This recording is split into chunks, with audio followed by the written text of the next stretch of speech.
అందరికీ శుభోదయం. ముఖ్యమైన నిత్య నూతనమైన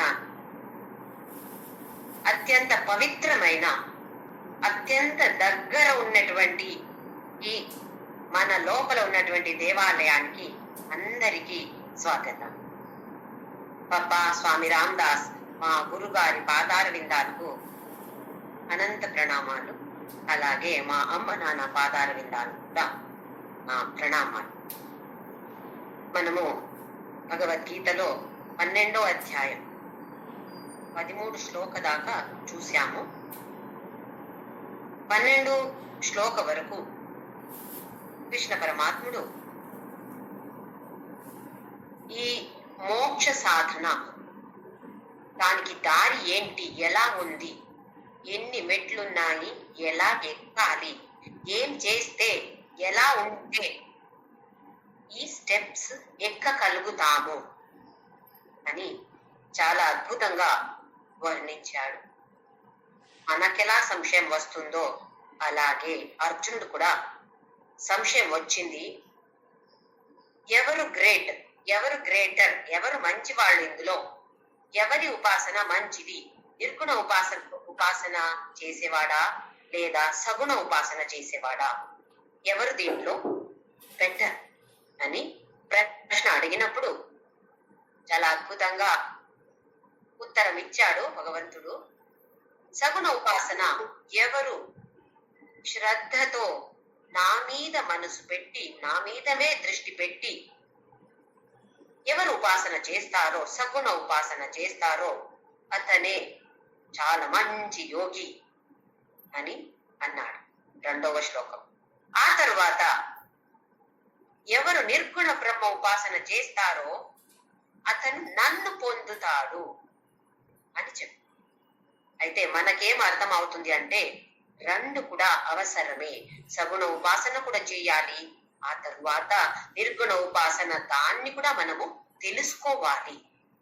ఆ జ్ఞానం వస్తేనే మోక్షం వస్తది అని అంటుంది వేద ఉపనిషత్తు. ఒక్కొక్క స్టెప్ ఎక్కిన తరువాత ఇంకొక స్టెప్ ఎక్కడం అని కాదు. ఒక విధంగా చూస్తే ప్రైమరీ, సెకండరీ, తరువాత ఇంటర్మీడియట్, గ్రాడ్యుయేషన్ ఎలా చేస్తామో అలా చెయ్యాలి అని ఉంది. ఇంకొక విధంగా చూస్తే 2-3 స్టెప్స్ ఒకేసారి ఎక్కొచ్చు. అంటే మనం ఎట్లా ప్రైమరీ స్కూల్లో ఏబిసిడి 1+2 ఎడిషన్, సబ్ట్రాక్షన్ ఇవన్నీ నేర్చుకుంటాం కదా, దాన్ని తరువాత ఉపయోగిస్తాం కదా. అక్కడ నేర్చుకున్నాము అక్కడికి వదిలేసి వస్తామా? లేదు, అది కూడా మనకు అవసరమే. ఆ తరువాత పైకి క్లాస్కి వెళ్ళాలంటే ఇది తెలిసిన తరువాతనే వెళ్ళగలుగుతాము. అలాగే ఒక్క విధంగా చూస్తే అలాగే అంటే మనకు ఫస్ట్ స్టెప్ సకామ కర్మ, అంటే స్వార్థంగా భగవంతుడిని పూజించడం. స్వార్థ కోసం నా కోరికలున్నాయి, నా లౌకిక కోరికలున్నాయి, అది తీరాలి కదా, దానికోసం నేను పూజ చేస్తాను, ప్రదక్షిణ చేస్తాను, ఏదో విధంగా శ్లోకాలు ఇవన్నీ పఠిస్తాను. కానీ నా కోరికలు తీరాలి, దానికోసం చేస్తున్నాను. ఇంకా 2వ స్టెప్ వస్తే నిస్వార్థ కర్మ అని ఉంది. అందులో నిస్వార్థకి ఎక్కువ ప్రాముఖ్యత, అంతే కానీ నాది కూడా నడవాలి అని లేదు అని కాదు. అది కూడా స్వార్థత కూడా కొంచెం ఉంటుంది అందులో. ఎంత నిస్వార్థ చేస్తే కూడా అందులో కూడా కొంచెం స్వార్థత ఉంటుంది, అది కూడా తప్పు కాదు. అలాగే 3వ స్టెప్ ఏకరూపి సగుణ ఉపాసన. అందరూ చేస్తారు, దాదాపు 99.99% చేస్తారు. కొందరికి అస్సలు దేవుడు అంటే నమ్మకం లేదు. ఎంత నమ్మకం లేదు అంటే కూడా ఏదో కొంచెమైనా వాళ్ళు చేసే ఉంటారు అని నా అభిప్రాయం. అస్సలు లేదని చెప్పే వాళ్ళు కూడా దేన్నో నమ్ముతారు. ఒకసారి మాకు చుట్టాలు ఒకరు ఉండేవారు, ఇప్పుడు లేరు. అతను మా నాన్నతో ఆర్గ్యుమెంట్ చేసినప్పుడు నేను అక్కడ ఉన్నాను. అప్పుడు ఆయనేమో దేవుడు అంటే అలాంటి ఏమీ లేదు అని ఆయన అభిప్రాయం. చాలా పెద్ద విజ్ఞానం. అయితే దేన్ని నమ్ముతాము అంటే లక్ ని నమ్ముతామని అన్నారు. లక్, అదృష్టం అని ఒకటి ఉంది కదా, దాన్ని నమ్ముతామని అన్నారు. అయితే మా నాన్నగారు అన్నారు, మీరు దాన్ని లక్ అంటారు, మేము దాన్నే భగవంతుడని పేరుతో పిలుస్తాం అంతే, కానీ అది ఏమి ఇది వేరు అది వేరు కాదు అని అన్నారు. నాకు చాలా బాగా అప్పుడు అర్థమైంది. ఓహో, కొందరు అదృష్టం, నా లక్ అంటే ఇలాగే అని అంటారు కదా, అదే ఏంటి అది? మనతో వచ్చిన, మనం మోసుకొని వచ్చిన వాసననే కదా. అయితే ఈ సగుణ ఉపాసన ఒక్క ఇష్ట దేవత ప్రాముఖ్యత ఒక్క దేవుడికి ఇచ్చి ఆ తర్వాత అందరిని పూజ చేస్తాం. అందరు చేస్తారు, దాదాపు అందరూ చేస్తారు. ఆ తరువాత విశ్వరూప దర్శన అంటే అనేక రూపి ఈశ్వర, ఇది 4వ స్టెప్. అనేక రూపి ఈశ్వర సగుణ ఉపాసన అంటే ఇది చేస్తే ఏకరూపి ఈశ్వర ఉపాసన చేయకూడదా అని డౌట్ వస్తుంది కదా. అట్లా కాదు. ఇప్పుడు జ్ఞాని అయితే కూడా, అంటే 5వ మెట్లు ఎక్కిన తరువాత కూడా నిర్గుణ బ్రహ్మ ఉపాసకుడు అతను కూడా ఏకరూపి ఉపాసన కూడా చేయొచ్చు. ఒక జ్ఞాని ఒక గుడికి వెళ్తాడు అని అనుకోని, సాయిబాబా గుడికి వెళ్తాడు, షిరిడి బాబా గుడి ఉంది అక్కడ, గుడికి వెళ్తాడు, ఎవరో ఫ్రెండ్స్ తో వెళ్తాడు. వెళ్తే ఓహో నేను జ్ఞాని, నేను నిర్గుణ బ్రహ్మ ఉపాసన మాత్రమే చేస్తాను, నేను ఇవి చెయ్యను, అలా ఉండడు. ఎలా ఉంటాడు? అక్కడ వెళ్తే ఇంకా సాయిబాబా నువ్వు తప్ప ఇంకా ఎవ్వరు లేరు, నువ్వే నాకు అని అలా పూజిస్తాడు. ఏమైంది? అది ఏకరూపి ఈశ్వర ఉపాసన కదా. సరే, ఆ తరువాత ఎక్కడో టూర్ పోతాడు, ఏదో వేరే దేశానికి వెళ్ళొచ్చు, లేదా ఇక్కడ ఏదో ఒక ఊరుకు వెళ్తాడు. వెళ్ళినప్పుడు ఎలా ఉంటుంది మనోభావన? ఓహో అన్ని చోట భగవంతుడే ఉన్నాడు, ఇక్కడ కూడా భగవంతుడే, అక్కడ కూడా భగవంతుడే, అలాంటి భావన ఉంటుంది. ఇది విశ్వరూప దర్శనం లేదా విశ్వరూప అనేక రూపి ఈశ్వర ఉపాసన 4వ స్టెప్. 3వ స్టెప్ కి దిగాడు, 4వ స్టెప్ కి దిగుతాడు. మెడిటేషన్ చేసినప్పుడు, ధ్యానంలో ఉండినప్పుడు దేని గురించి ధ్యానం చేస్తాడు? శూన్యం అంటే నిర్గుణ బ్రహ్మ. ఎలా అంటే ఇది చేసిన వాళ్ళు అది చెయ్యకూడదు అని లేదు, అది చేసిన వాడు ఇది చేయకూడదు అని కూడా లేదు. ఒక్కరొక్కరు ఒక్కొక్క విధంగా ఉంటారు, ఇలాగే ఉండాలి అలాగే ఉండాలి అని మనకి ఏ నిర్బంధన లేదు. నేను ఇప్పుడు నిర్గుణ బ్రహ్మ ఉపాసకుడు, నేను ఇలాగే చేస్తాను అలాగే చేస్తాను, సరి. అలా ఉంటే కూడా సరి, ఇలా ఉంటే కూడా సరి.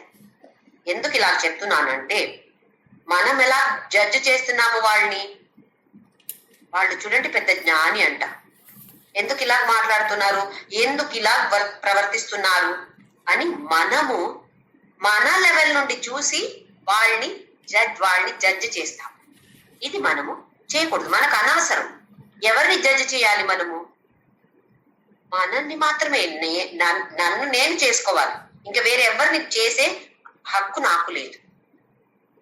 ఎందుకంటే ఈ అధ్యాత్మ పథంలో ముందుకు వెళ్ళాలంటే ఎంత టైం పడుతుంది? ఇప్పుడు ఎంతో టైం మనము వ్యర్థం చేశాం, ఇంకా వేస్ట్ చేయకూడదు. వేరే వాళ్ళని జడ్జ్ చేసి మనకేం వస్తుంది? నన్ను నేను చేసుకుంటే ఎక్కడ నాలో లోపాలున్నాయి, ఎక్కడ దోషాలున్నాయి, ఎక్కడ నేను సరిగా ప్రవర్తిస్తున్నానో ఇది మనము జడ్జ్ చేసుకోవాలి. ఇలాగే భగవంతుడు 5 స్టెప్ కూడా అన్ని లెవెల్లో ఎలా ఉండాలి, ఏమేం చెయ్యాలి అని అన్ని చెప్పాడు. ఇప్పుడు 13వ శ్లోకంలో అక్కడి నుండి 20 శ్లోకం వరకు, అంటే 8 శ్లోకాల్లో జ్ఞాని అయితే ఏమవుతుంది, ఏం వస్తుంది, ఎలాంటి గుణాలు ఉంటాయి అని చెప్పబోతున్నాడు. లేదా ఉల్టా పెడితే మనము జ్ఞాని అవ్వాలంటే ఎలాంటి గుణాలు మనకు ఉండాలి, ఏ అర్హత మనకు ఉండాలి, జ్ఞాని అయితే ఇలాంటి గుణాలు వస్తాయి అర్జున నీకు అని అంటున్నాడు. జ్ఞాని అవ్వాలంటే ఏం చేయాలి? ఇలాంటి గుణాలు రావాలి. అయితే ఏమేం గుణాలు రావాలి? మనల్ని ఏదో ఒక్క గుణమైనా ఉందా? నువ్వు ఇలాంటి గుణాలు నీకు ఉంటే అర్జున, నువ్వంటే నాకు ఇష్టం. మనకంతే కదా. మనం ఎవరిని ప్రేమిస్తున్నామో, ఎవరిని ప్రీతిస్తున్నామో వాళ్ళు కూడా మనము ప్రేమించాలి, మనల్ని ప్రేమించాలని ఉంటుంది కదా కోరిక. అందుకే కదా ఐ లవ్ యూ అంటే ఎవరికి చెప్పామో వాళ్ళు కూడా మనకు చెప్పాలి ఐ లవ్ యూ అని. లేకపోతే మనకు కోపం వస్తుంది. నేను మాత్రమే చెప్పాలా, నువ్వు చెప్పవా నాకు ఉంటుంది కదా. పిల్లలతో కూడా అడుగుతున్నాం కదా, అమ్మ అంటే ఇష్టమా, నాన్న అంటే ఇష్టమా, ఎందుకు నా పేరే చెప్పాలి పిల్లలు? అమ్మో వేరే పేరు చెప్తే కోపం వస్తుంది మనకు. ఇలాంటి కోరికలు ఉంటాయి మనకు. అలాగే భగవంతుడి దగ్గర కూడా మనకి ఇలాగే కోరిక రావాలి. భగవంతుడా, నువ్వు అంటే నాకు చాలా ఇష్టం, చాలా ప్రేమ. ఉండకపోవచ్చు, చెప్తాం. నువ్వే కావాలి నాకు అని చెప్పిన తరువాత ఆ భగవంతుడు ఏం చెప్తాడు?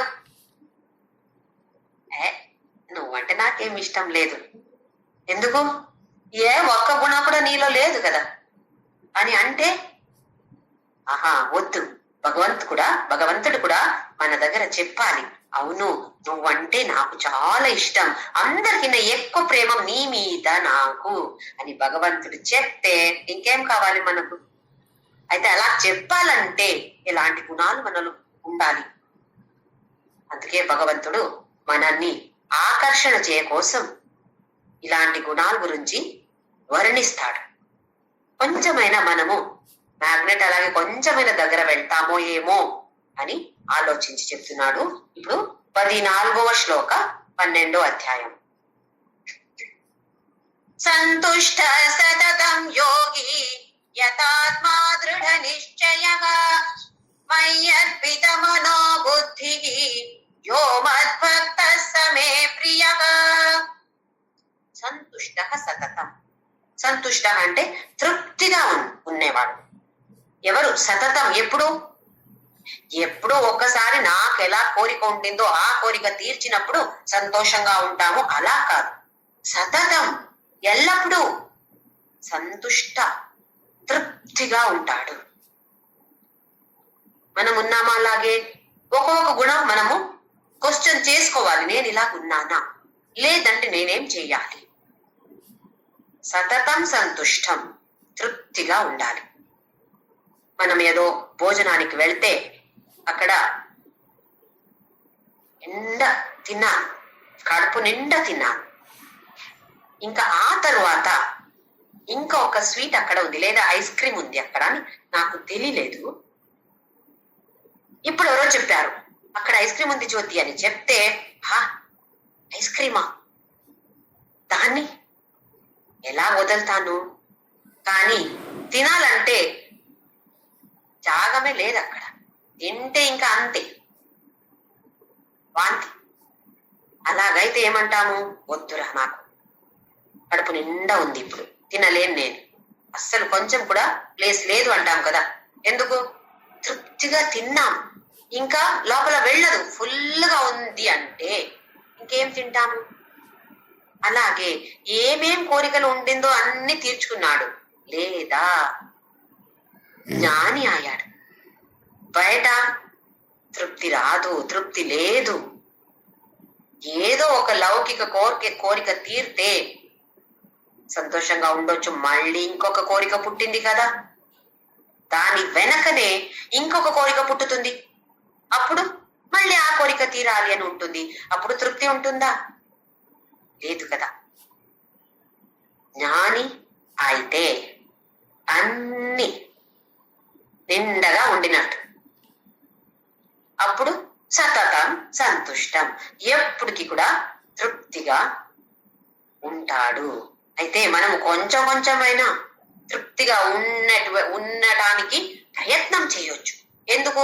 జ్ఞాని అవ్వాలి కదా. మనం మోక్షం కావాలి అంటే జ్ఞాని అవ్వాలి. జ్ఞాని అవ్వాలంటే ఈ గుణాలు రావాలి.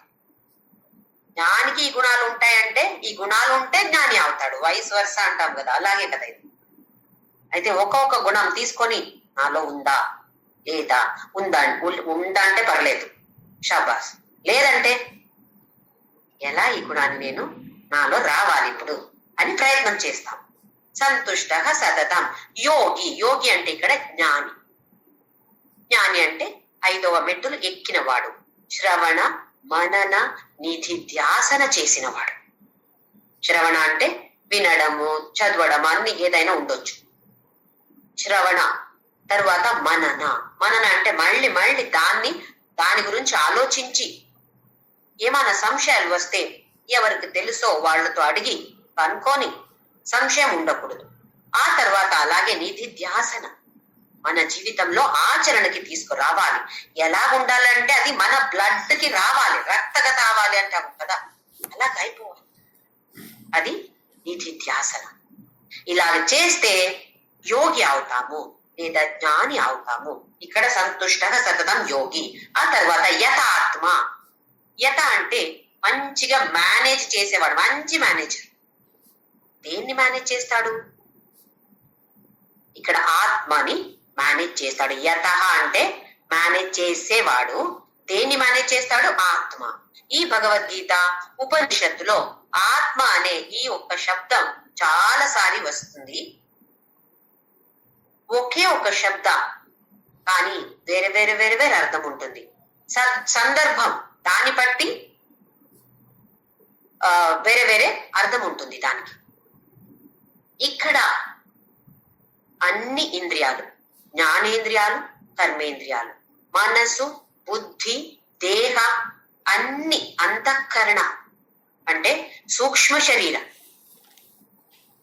స్థూల శరీర, సూక్ష్మ శరీర, ఇవి రెండు కూడా ఎవరు మేనేజ్ చేయగలుగుతారో అతను యథాత్మ.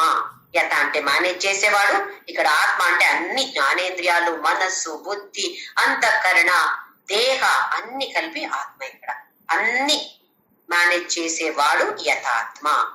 యోగి యథాత్మ అవుతాడు. దృఢ నిశ్చయ,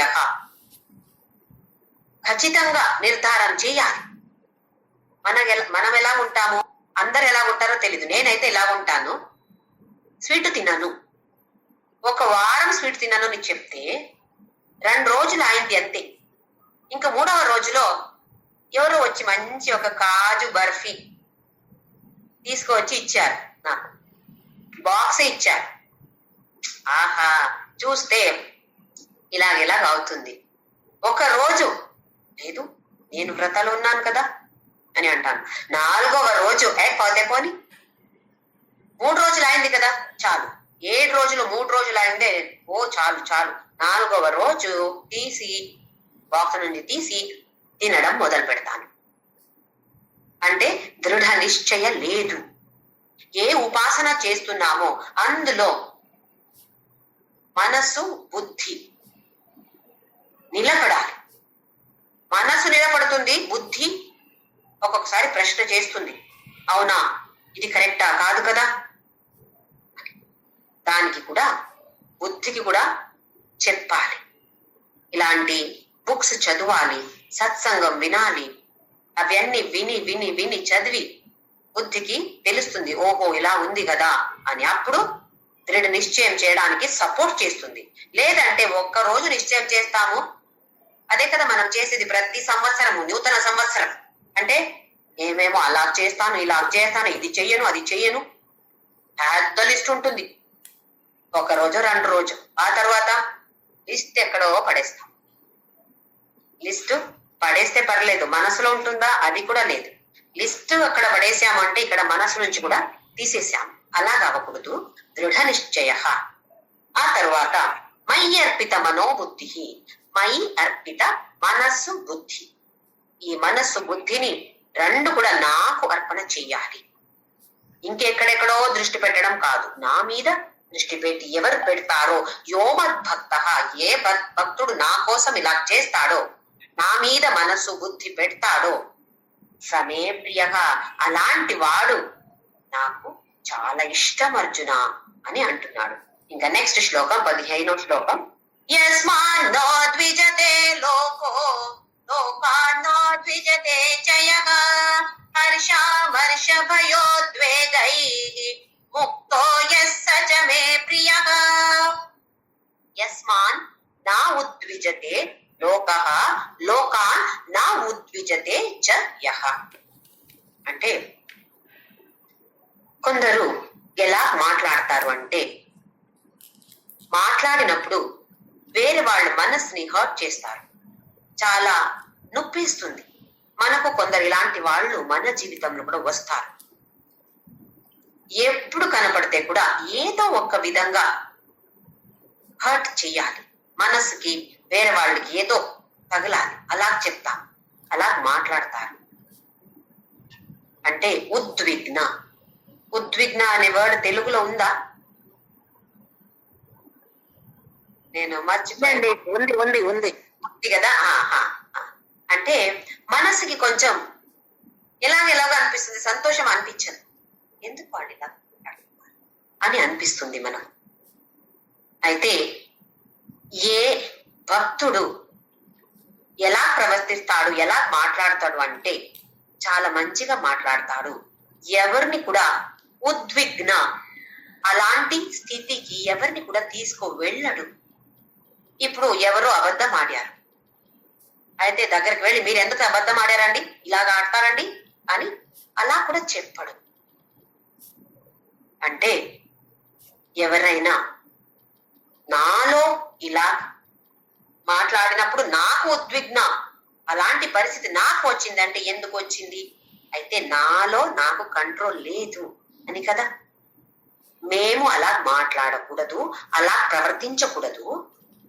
వేరే వాళ్ళు అలాగే మనం మాట్లాడితే ప్రవర్తిస్తే మనం ఎలాగుండాలి, మనం స్ట్రాంగ్ గా ఉండాలి.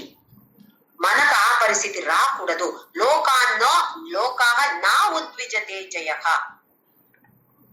లోక ఎలాంటి వాళ్ళు ఉంటారు, లోకో భిన్న రుచి, వేరే వేరే వేరే వేరే టేస్ట్ ఉండే వాళ్ళు ఉంటారు. టేస్ట్ అంటే నాలిక టేస్ట్ కాదు, మనసుకి వాళ్ళ ప్రవర్తన ఎలా ఉంటుంది, ఒక్కొక్క విధంగా ఒక్కొక్కరు ఉంటారు. అందరూ ఒకే అలా ఉంటారా? అయితే వాళ్ళేమన్నా ఏదో ఎలాగో ఒక విధంగా నీచంగా చెడ్డంగా మాట్లాడి ఉండొచ్చు, కానీ నా మనసు ఎలా ఉండాలి, అలాంటి ఉద్విగ్న అలా కావకూడదు. నా మనసు అలా కావకూడదు, నేను స్ట్రాంగ్ గా ఉండాలి. జ్ఞాని ఎలాగుంటాడు అంటే మనస్సు కోమలంగా ఉంటుంది, అలాగే కఠోరంగా ఉంటుంది.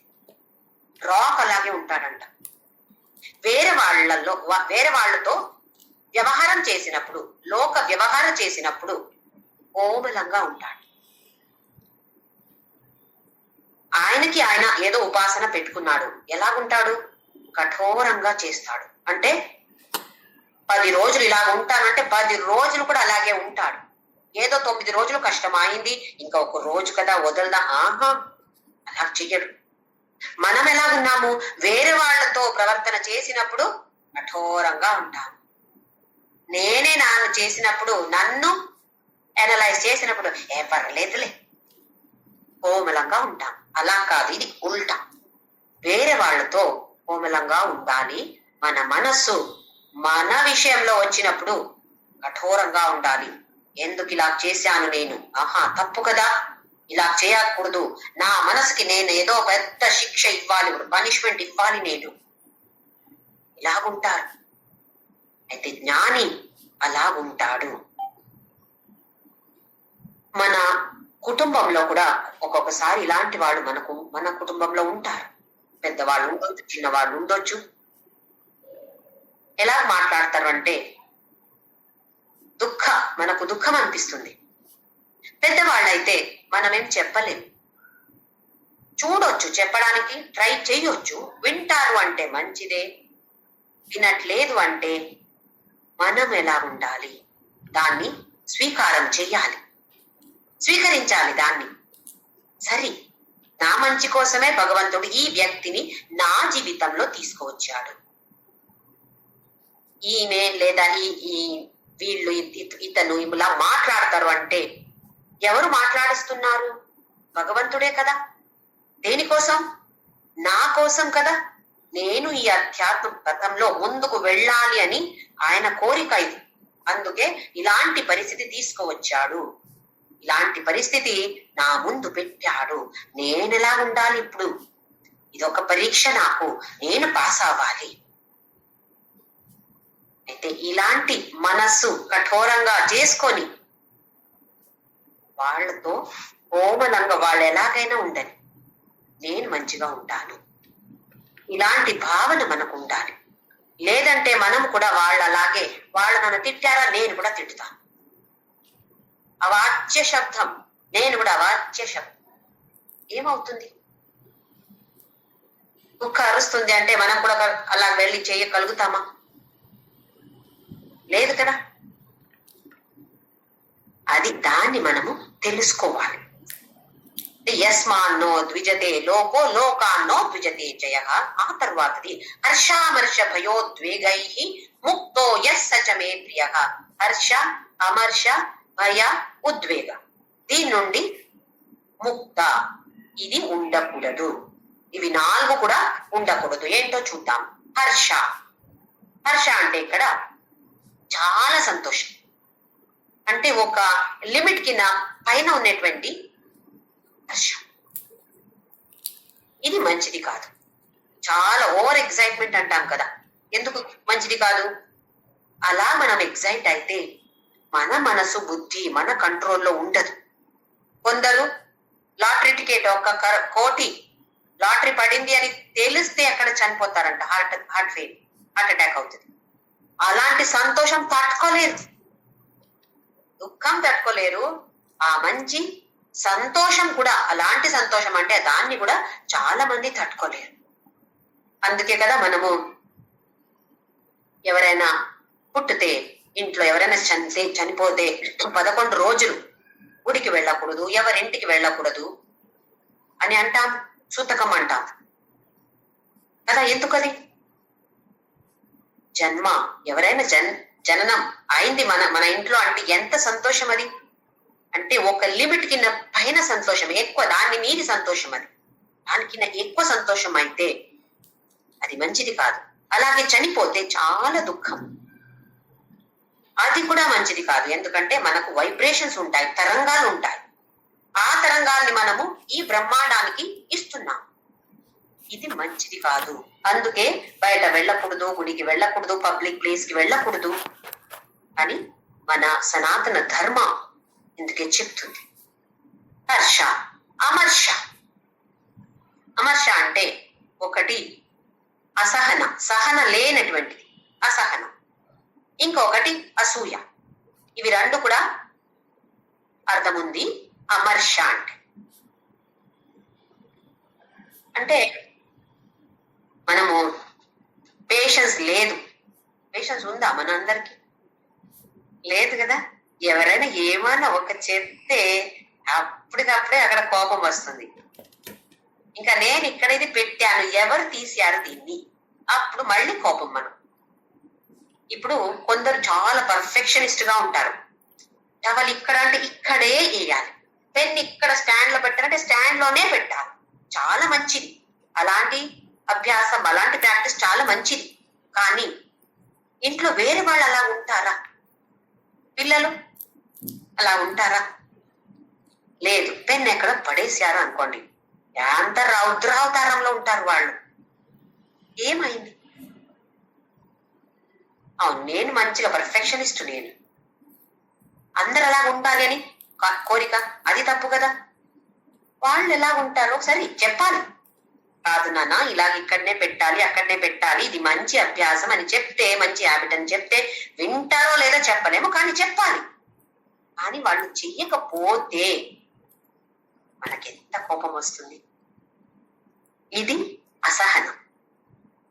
ఇంకా బెస్ట్ ఎగ్జాంపుల్ అంటే ట్రాఫిక్ సిగ్నల్లో రెడ్ వచ్చినప్పుడు అక్కడ స్టాప్ చేస్తాం. ఆ గ్రీన్ ఇంకా రాలేదు అనంగానే వెనక నుండి అని హార్న్ కదా. ఆ ముందు వాళ్ళు వెళ్ళలేదు, నేను ఎలా వెళ్తాను? ముందు వాళ్ళు వెళ్ళలేదా, నేను అక్కడ కొడతాను ఫ్యాన్. ఇది మనం అందరు చూస్తున్నాం. గ్రీన్ రాగానే అక్కడ స్టార్ట్ చేయాలి కదా, కొంచెం ముందుకు వెళ్ళాలి కదా. అంత టైం ఇవ్వలేమా? అంత కూడా మనకు పేషెన్స్ లేదా? 1 నిమిషం 2 నిమిషంలో ఏమైపోతుంది? ఏదో ఎమర్జెన్సీ ఉంటే కరెక్ట్, ఒప్పుకుంటాం. కానీ ప్రతిసారి అందరికీ ఎమర్జెన్సీ ఉంటుందా? లేదు కదా. ఒక్కరు ప్లాన్ మొదలు పెట్టారు, ఇంకా అందరూ మొదలు పెడతారు. ఇది అసహన, సహన, పేషెన్స్ లేనటువంటిది. ఇది అమర్ష.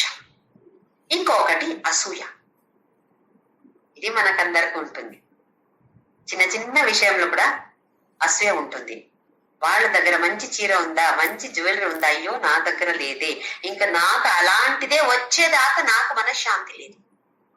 ఎంత డబ్బు ఖర్చు పెట్టినా పర్లేదు, ఎందుకంటే డబ్బు ఉంది నా దగ్గర. డబ్బు ఖర్చు పెట్టకూడదని కాదు, అలా చెప్పదు మన భగవద్గీత, మన పురాణ, వేద, ఉపనిషత్ ఏది కూడా డబ్బు సంపాదించకూడదు, నగలు వేసుకోకూడదు, మంచి చీర కట్టుకోకూడదని ఎక్కడ కూడా లేదు. కట్టుకోండి, మంచి చీర కట్టుకోండి, నగలు వేసుకోండి, డబ్బు సంపాదించండి, నీతిగా ధర్మ మార్గంలో వెళ్ళండి అంటుంది, అంతే. ఇంకా వ్యామోహం ఉండకూడదు. చీర కొన్నాను, సరే, ఏదో అయింది, చీరకి ఇస్త్రీ చేయించినప్పుడు ఏదో అయింది, లేదా ఎవరో ఎత్తుకోపోయారు, అప్పుడు మనసు ఎలా ఉండాలి? ప్రయత్నం చేయాలి, నాకు మళ్ళీ దొరకదో ఏమో అని ప్రయత్నం అయితే చేయాలి. కానీ అది దొరకకపోతే దుఃఖం ఉండకూడదు. మనం ఇది అటాచ్మెంట్ ఉండకూడదని అంటుంది మన వేద, పురాణ, భగవద్గీత, ఉపనిషత్ ఏదైనా.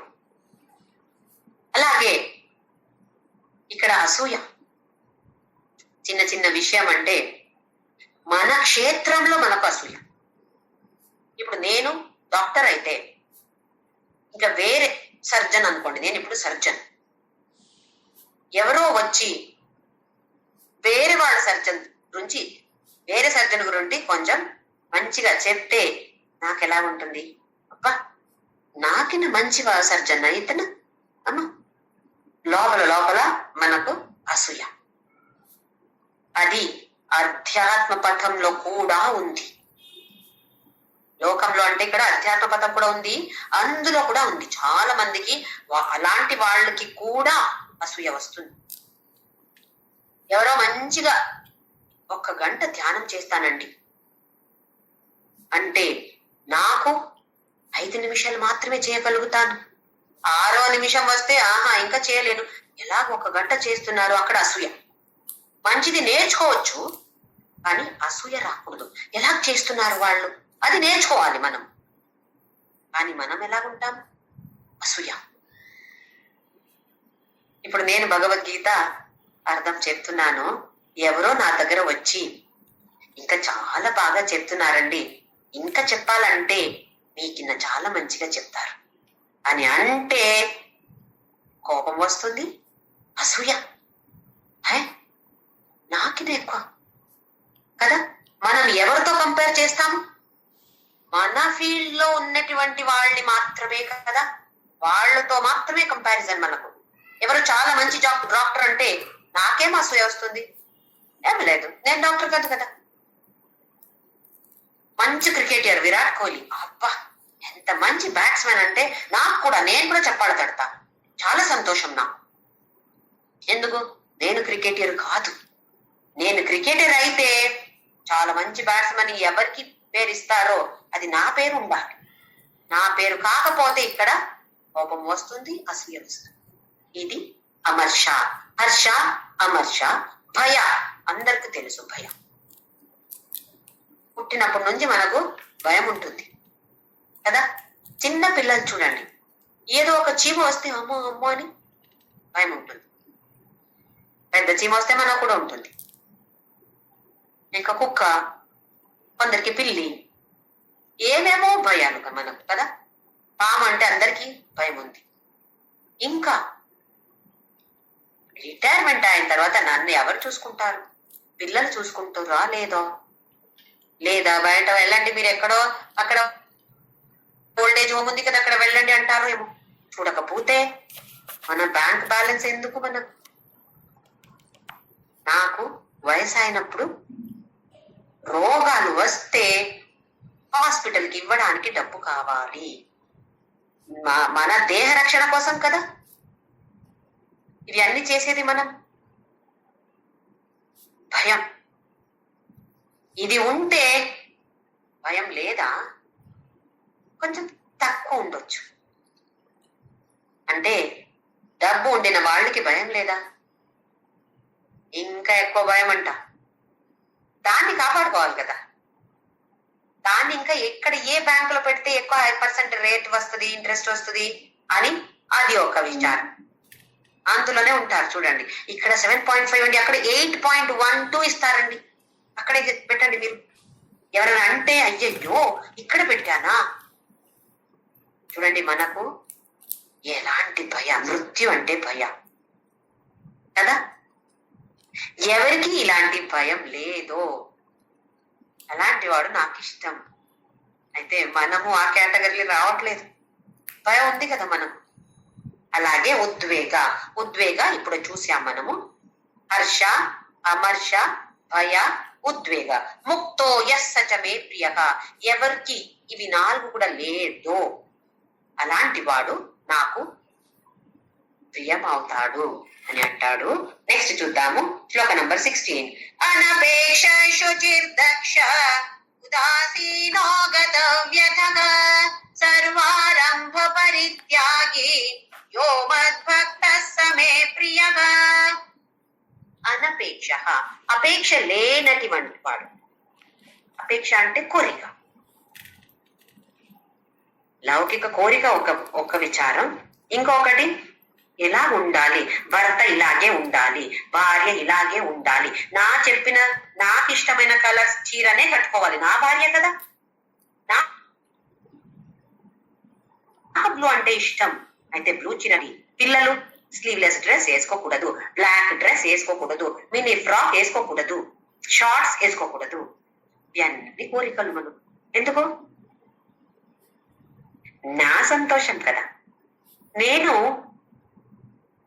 మెడికల్ చదవాలి అని ఉండింది నాకు ఆశ. కానీ అప్పుడు డబ్బు లేదు మా నాన్న దగ్గర, అందుకే వద్దమ్మా నువ్వు చెయ్యొద్దు అని అన్నారు. అయితే ఇప్పుడు నా పిల్లలు చెయ్యాలి, మెడిసిన్నే చదవాలి. నా పాప ఇప్పుడు మెడిసిన్ చదవాలి. ఎందుకు? నా కోరిక, నా కళ ఉండింది, అది నేను తీర్చుకోలేకపోయాను. ఇప్పుడు ఆ పాప చేయాలి. ఆ పాపకి ఇంట్రెస్ట్ ఉందా లేదా అది విచారం చేయట్లేదు. నా డ్రీమ్ అది. మనం ఇలా ఉన్నాం కదా, ఎలాంటి అపేక్షలు, కోరికలు మనకు. నేను ఇలా ఉండాలని కాదు, వాళ్ళు ఇలా ఉండాలి, నేను ఎలా ఉండాలి అది అనవసరం నాకు. అనపేక్ష శుచి, బాహ్య శుచి, అంతర్శుచి. బాహ్యంగా మనము దేహాన్ని చాలా శుచిగా పెట్టుకుంటాము. 2 సారి కావాలైతే 3 సారి కావాలైతే స్నానం చేస్తాము నీళ్లు ఉంటే. ఆ తర్వాత మంచి సోపు, మంచి షాంపూ, తర్వాత సెంట్, పర్ఫ్యూమ్. ఆహా, కొందరు ఈ మాల్ కి వెళ్తే, కొందరు అటు ఇటు వెళ్తే అమ్మ ఎంత స్మెల్ వస్తుంది, ఎంత రాసుకొని పూసుకొని వచ్చారో ఏమో. బహిర్ముఖంగా ఎలాగుంటాము, చాలా అందంగా ఉంటాము, లోపల చూస్తే ఎలాగున్నాము, లోపల ఎంత అసహ్యంగా ఉందో మనస్సు. అంటే వాళ్ళ మీద ద్వేషం, వీళ్ళ మీద ద్వేషం, వీళ్ళ మీద ఎక్కువ ప్రేమ, అంటే అటాచ్మెంట్. ఇది కూడా మంచిది కాదు. ద్వేషం ఎలాగో అలాగే అటాచ్మెంట్ కూడా కదా. నా భార్య, నా భర్త, నా పిల్లలని ఎంత అటాచ్మెంట్ ఉంది, ఎంత అసహ్యంగా ఉంది లోపల. భగవంతుడిని రమ్మంటే వస్తాడో ఏమో, వచ్చి ఎక్కడ కూర్చుంటాడు, అంత అసహ్యంగా పెట్టుకున్నాం కదా. ఇది ఇలా ఉండకూడదు. మంచిగా నామస్మరణ చెప్తూ ఉంటే మలమంతా పోతది అంటారు. శుచి, క్లీన్ గా ఉండటం. దక్ష, అన్ని దీన్ని మేనేజ్ చేసేవాడు. అన్ని అంటే మనుషుల్ని కూడా మంచిగా మేనేజ్ చేస్తాడు, వస్తువుని మంచిగా మేనేజ్ చేస్తాడు, అలాగే పరిస్థితిని కూడా మంచిగా మేనేజ్ చేస్తాడు. మనం చూస్తాం కదా, కొందరిని చూస్తే ఎప్పుడు సంతోషంగా ఉంటారు, హ్యాపీగా ఉంటారు. ఎందుకు? వాళ్ళకి తెలుసు ఎవరితో ఎలా ఉండాలని వాళ్ళకి తెలుసు. పిల్లలతో పిల్లలలాగే ఉంటారు, పెద్దవాళ్ళతో చాలా మంచిగా గౌరవం ఇచ్చి మాట్లాడి అలా ఉంటారు. అది దక్ష. ఉదాసీన, ఉదాసీన అంటే భేదభావ లేనటువంటి వాడు. మనకు వీళ్ళు నా ఫ్రెండ్స్, నా చుట్టాలు, వీళ్ళకి నాకు తెలీదు, ఎవరేమో, నేనేమి ఇవ్వను, అలా ఉంటా. ఉదాసీన అంటే బోర్ అని కాదు, ఇక్కడ ఉదాసీన అంటే పక్షపాత లేనివాడు, భేదభావ లేనివాడు ఉదాసీన. ఏ గ్రూపు తీసుకోడు. ఇప్పుడు 2 గ్రూపు, 3 గ్రూపు, 4 గ్రూపులు, ఎన్నో గ్రూప్స్ ఉంటాయి. ఒక్కొక్క టౌన్షిప్ వెళ్తే ఎన్ని గ్రూపులు ఉంటాయి. ఏ గ్రూపులు కూడా అటాచ్ అవ్వడు. కానీ ఎవరైనా ఏదైనా మంచిగా చేస్తే దాన్ని నేర్చుకుంటాడు. ఎవరైనా చెడ్డగా ఏమైనా చేస్తే, ఏ గ్రూప్ అయినా ఏమైనా చెడ్డగా మాట్లాడితే చేస్తే అది కూడా నేర్చుకుంటాడు. ఎలా నేర్చుకుంటాడు? నేను ఇలా బిహేవ్ చేయకూడదు అని నేర్చుకుంటాడు తప్ప ఏ గ్రూప్ కి అటాచ్ అవ్వడు. ఇది ఉదాసీన. గత వ్యథ, వ్యథ లేనివాడు. వ్యథ అంటే దుఃఖం. ఏ కష్టం లేదు, ఏ దుఃఖం లేదు. ఎందుకు సంతుష్ట సతతం, ఎప్పుడు సంతోషంగా ఉండేవాడికి దుఃఖం ఎక్కడ? దుఃఖ అనేది ఉండదు. గత వ్యథ. సర్వ ఆరంభ పరిత్యాగం. ఆరంభ అంటే స్టార్ట్ చేయడం, మొదలు పెట్టడం అని కదా. అయితే ఏమి మొదలు పెట్టడా? అది కాదు. ఇక్కడ ఆరంభ అంటే మనం ఇప్పుడు నాకు ఇలాగైతే ఆ తర్వాత నేను కంప్లీట్ అయింది నా బతుకు, ఇంకా నేను చనిపోతే కూడా నాకు ప్రాబ్లం లేదు అని చాలాసారి అంటాం మనం. కానీ అది ఒక్క కోరిక తీరితే ఆ తర్వాత పరిపూర్ణం అవుతామా? మళ్ళీ ఇంకొక కోరిక, ఇది తీరితే ఇంకా సంతోషంగా జీవిస్తాను నేను అని అంటాం. మళ్ళీ ఇంకొక కోరిక పుట్టుతుంది కదా. అంటే ఇలాంటి కోరికలు మంచిదే ఉండొచ్చు, నిస్వార్థం కూడా ఉండొచ్చు. స్వార్థం ఉండొచ్చు, నిస్వార్థం ఉండొచ్చు. అలా ఉండి ఇప్పుడు మంచి పుణ్య కార్యాలు అంటాం కదా, అది చేస్తే బంధన లేదా ఉంది కదా. ఇది కూడా నేను చాలాసార్లు నేర్చుకున్నాము. ఎలాంటి చైన్ అది? Older chain. చెడ్డ పని చేస్తే ఐరన్ చైన్ ఉంటుంది, బంధన ఉంటుంది. అది గోల్డ్ తో ఉండొచ్చు లేదా ఐరన్ తో ఉండొచ్చు, బంధనం అయితే ఉంటుంది. మనల్ని బంధిస్తుంది. ఏ కార్యం చేస్తే మనకు బంధన లేదో అలాంటిది చేస్తాడు.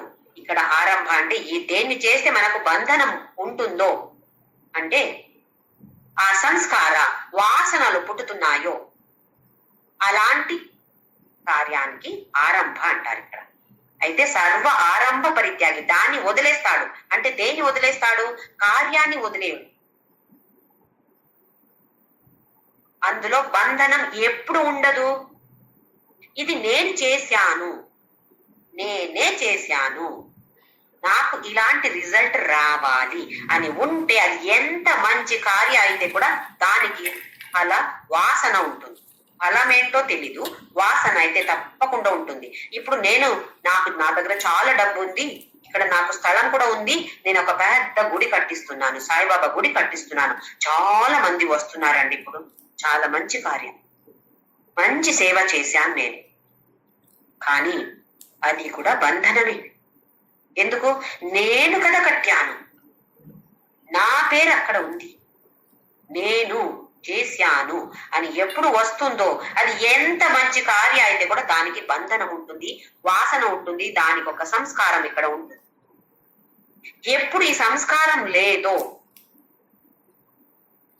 అప్పుడు మనకు జ్ఞానం వస్తుంది, లేదా ఎప్పుడు జ్ఞానం వస్తుందో అప్పుడు సంస్కారం లేదు, ఆ వాసన లేదు.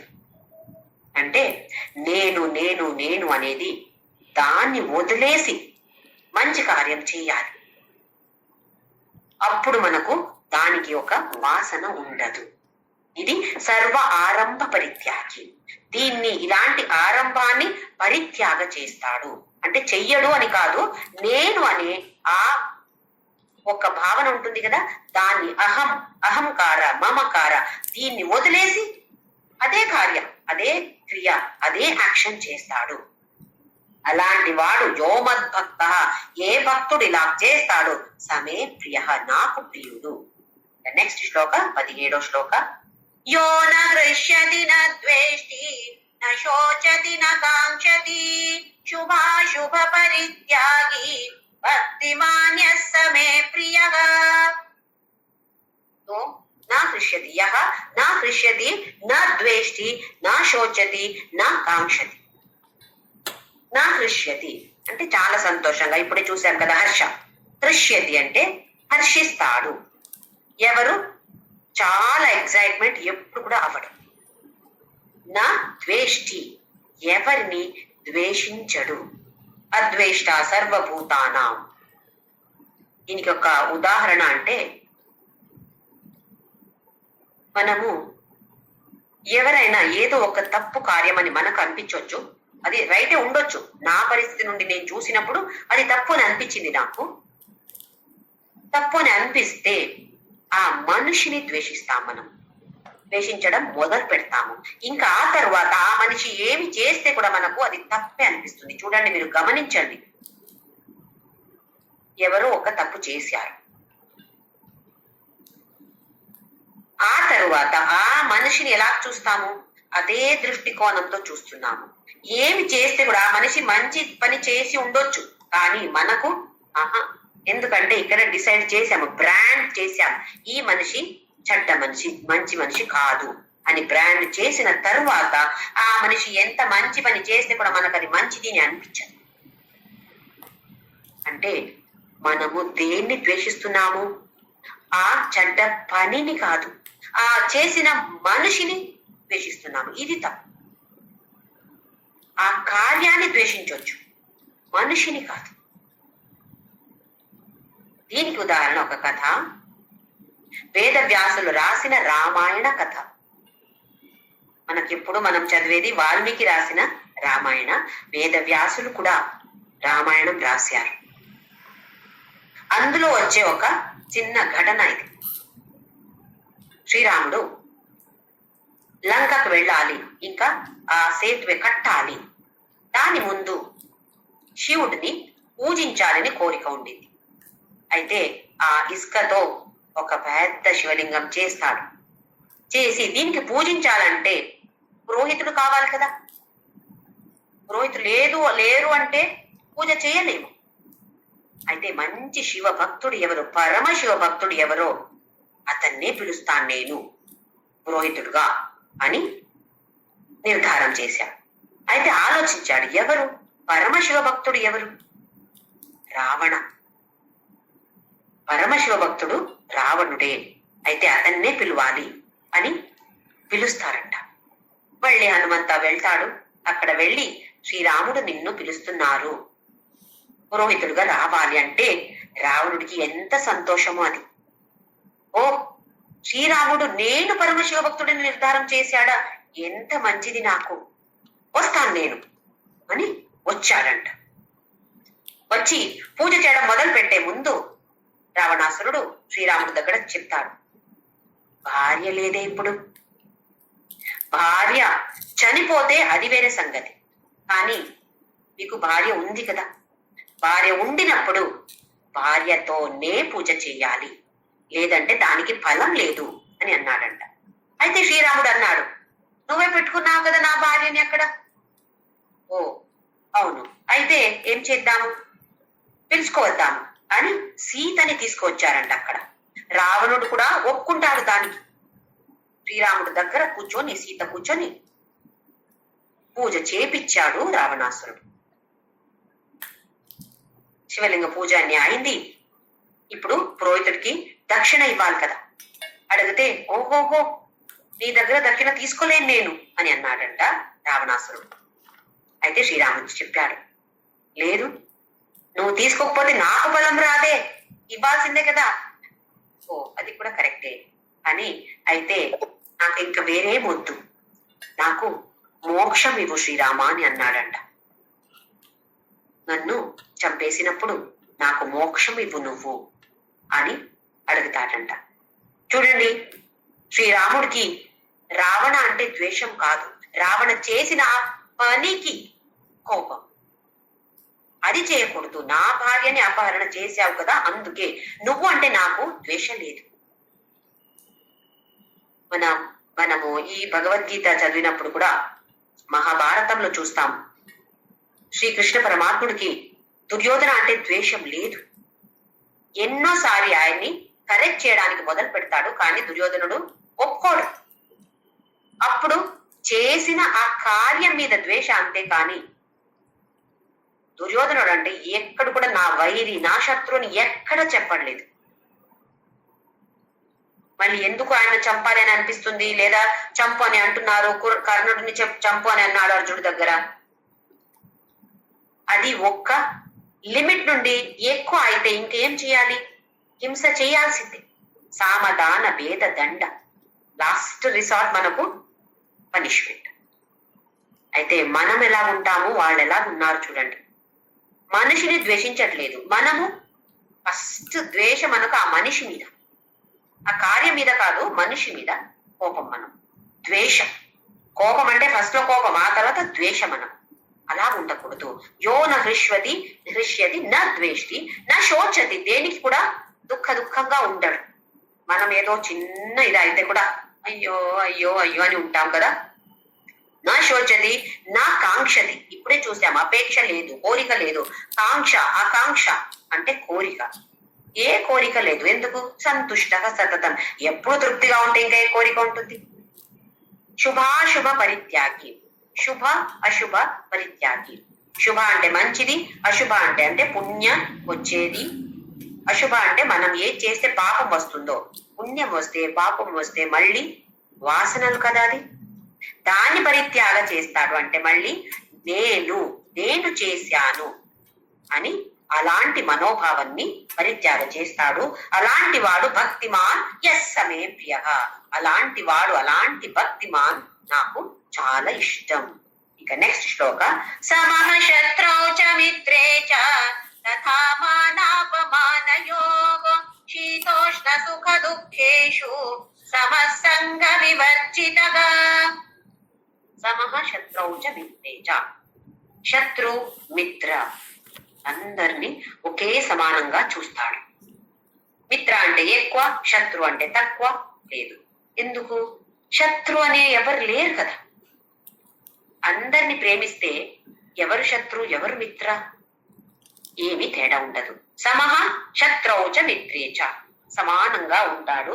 తథా మాన అపమాన శీత ఉష్ణ సుఖ దుఃఖ, అందులో సమః. మాన అపమాన, శీత ఉష్ణ, సుఖ దుఃఖ. మాన అపమాన అనేది మనకు బుద్ధికి అవుతుంది. శీత ఉష్ణ దేహానికి అవుతుంది.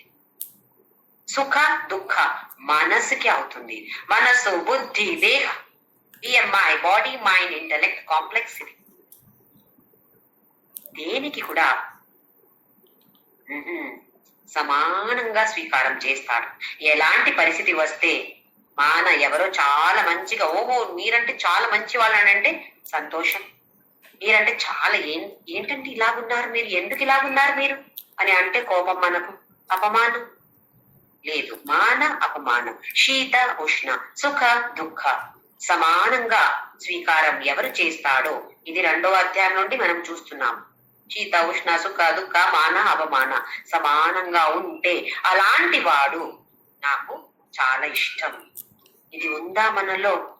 సమ్మర్ వస్తే మనకు ఏసీ లేదు అంటే ఉండలేము, నిద్ర రాదు. చలి వస్తే స్వెటర్ కావాలి, జాకెట్లు కావాలి, రగ్గు కావాలి, కంబళి కావాలి కదా. దేనికి మనం తట్టుకోగలుగుతాము, దేనికి తట్టుకోగలుగుతాము? ఏ స్టెప్ ఎక్కినట్టు మనము ఏ స్టెప్ ఎక్కలేదు. భగవంతుడికి మనము అంటే ఎలా ఉంటుంది? అయితే నెక్స్ట్ శ్లోక చూద్దాము. సంఘ వివర్జిత. సంఘ అంటే అటాచ్మెంట్, సత్సంగ. దేనికి అటాచ్మెంట్ ఉండాలి? సత్ అంటే శాశ్వతంగా ఏది ఉందో దానికి సత్ అని పేరు. అసతోమా సత్గమయ, అసత్ నుండి సత్తుకి వెళ్ళాలి. ఏది అశాశ్వతమో అక్కడి నుండి శాశ్వతం ఏదో అక్కడికి వెళ్ళాలి. శాశ్వత అంటే ఒకటి శాశ్వతం, ఆత్మ అనేది మాత్రమే శాశ్వతం. ఇప్పుడు నేను ఈ దేహం అని నాకు భావన ఉంది. అది తీసి నేను అంటే ఈ ఆత్మ అసత్తు నుండి సత్తుకి నన్ను తీసుకువెళ్ళు. అలాగే సంఘవర్జిత, అటాచ్మెంట్ దేనితో కూడా ఎవరికి లేడో అలాంటి వాడు నాకు ఇష్టం అంటున్నాడు. నెక్స్ట్ శ్లోక.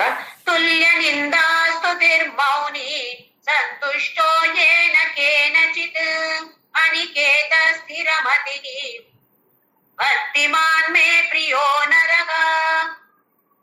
మాన అపమానాన్ని చెప్పాము. అలాగే తుల్య నిందాస్తుతి, ఎవరో స్తుతి చేస్తున్నారు, చాలా మంచి వాళ్ళండి మీరు, ఎవరో నిందా చేస్తున్నారు. తుల్య సమానంగా ఉంటాడు. ఇంకా మౌని, మౌని అంటే కొందరు మౌన వ్రతం తీసుకుంటారు. ఎలా చేస్తారు? మాట్లాడరు, కానీ అంత యాక్షన్లు చేస్తారు లేదా రాసి చూపిస్తారు. ఇక్కడ మౌన అంటే లోపల ప్రశాంతంగా మనస్సు బుద్ధి ప్రశాంతంగా ఉండాలి, ఇది మౌనం. బయట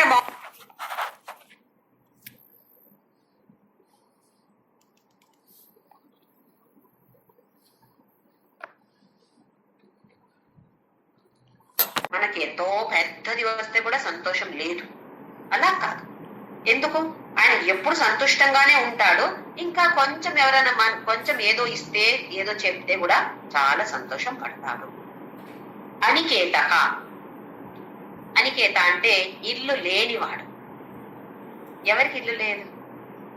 సన్యాసి కదా, వాళ్ళకి ఇల్లు లేదు. అంటే మనము గృహస్థాశ్రమంలో ఉన్నటువంటి వాళ్ళు మనమందరు కూడా. అయితే మనకు మోక్షం లేదా? అలా కాదు. ఎక్కడ ఏ ఇల్లు అయితే కూడా నేను హ్యాపీగా ఉంటాను, సంతోషంగా ఉంటాను, ఇక్కడ ఉంటే సంతోషం, అక్కడ ఉంటే మాత్రమే సంతోషం, అమ్మో ఇక్కడ వెళ్తే ఆహా నేను ఉండలేను, అలా కాదు. ఎక్కడ వెళ్తే కూడా సంతోషంగా ఉండేవాడికి అనికేత అని పేరు. స్థిరమతి, బుద్ధి ఎప్పుడు కూడా స్థిరంగా ఉండాలి. ఏదో 1 గంట పూజ చేసినప్పుడు భగవంతుడి మీద చాలా ప్రేమ, ఆ తర్వాత ఎక్కడ భగవంతుడు? బయట వచ్చి వాళ్ళని తిట్టడం వీళ్ళని తిట్టడం చేస్తే స్థిరమతి కాదు. మతి అంటే బుద్ధి, బుద్ధి స్థిరంగా ఉండాలి.